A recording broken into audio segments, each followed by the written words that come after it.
And once again, welcome back to a 78 Camaro video. You can see it's still here, it hasn't left yet. Subframe connectors came so that we can check and see where those fall along that subframe. And I got a box from Summit yesterday with hoses and caps and stuff. So let's get started. Alright, and it's going to seem like a silly place to start, but I'm actually going to start with this, because what I'm worried about is making sure that this isn't going to cause me problems with the lines I've just bent. So let's just verify that we're happy before we go too far. They don't have to go in, I just need to know where it falls. Okay, so just took this out of the packaging and you'll notice it's already scratched up, so that's awesome. You know, where's quality control nowadays? Thank you, Chris Alton. So, kind of looking and remembering, we're not going to be able to install this on this lift. But you can see with the front pocket where it would be that we wind up bracing around this hole. So for the underpass, it's not going to be a problem. I'm going to want to leave myself enough room to pull the lines away to get the bolts in. But then that should be fine. So this should work out just fine. We will rewrap that in just a second. It is very cold because of course it's still cold here. Here's our little samples. We're going to look for clamps, preferably ones that already accept this bolt, because I now have these guys hung. I've got our return line on here, so it's time to continue, but it's time to get those guys clamped up, and then I can make the line from here over and then start this line. We'll get the tank back up in there, figure out where that has to get cut, and get that line made as well. And then we can store the tank and that line and cap everything off. Okay, the smallest clips, obviously the holes didn't fit, so if you're careful and get them in there and take a step bit, you can, in fact I just did that up 2 sizes, just nice and slow. You get greedy and try to go too fast, this will go and rip it right up. Okay, so one of the secrets before you drill is pinch and fold until the hole is pretty lined up, and then we're going to take and just very slowly let her, okay, see, she locked up on something, so back her up.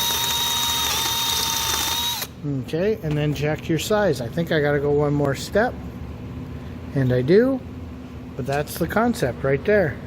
Okay, so here, well, Harlan wants to be in the way.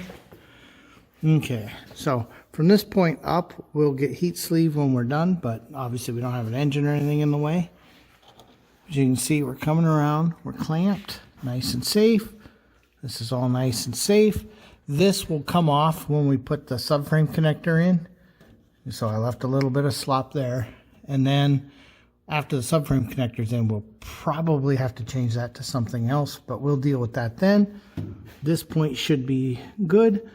Now I've just got to make the hose. Here, let me come around here.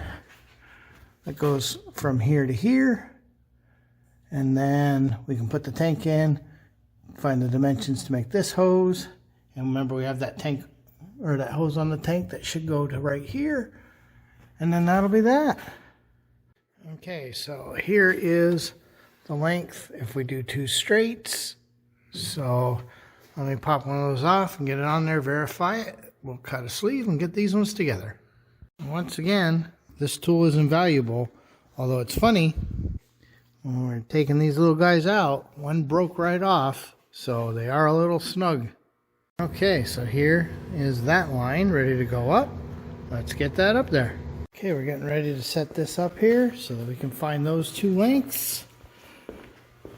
We have that line in, but now we need to do this line to the tank as well as the return line here. So hopefully the return line reaches. If not, we've got more of that hose. Okay, so we've got the big one cut. I'm pretty happy with the length on the return. So we're going to take these off and terminate them as well. There. That's our feed from the tank to the filter. There we go. The return line. Okay, so we've got that end capped and that one capped. Tank's going away for storage. And I think we should probably plug that. We've got that vent plugged. You know, as we've discovered, paint and body makes a lot of dust. Okay, this end's a little cruder. We just have it taped off, wrapped, and taped again. So, we also went ahead and changed the spittier valve from the one for a hose to the one for a -6, and then we could cap it. So that's kind of nice. Anything we can cap off helps. So, yeah. I think she's getting pretty close to ready to head off to paint, and then she gets scary. It's always fun dealing with painted cars. And I'm saying that very facetiously. Okay. We had to take a break and do a little bit of figuring on the 57. Figuring out how all this trim comes off. That is spooky.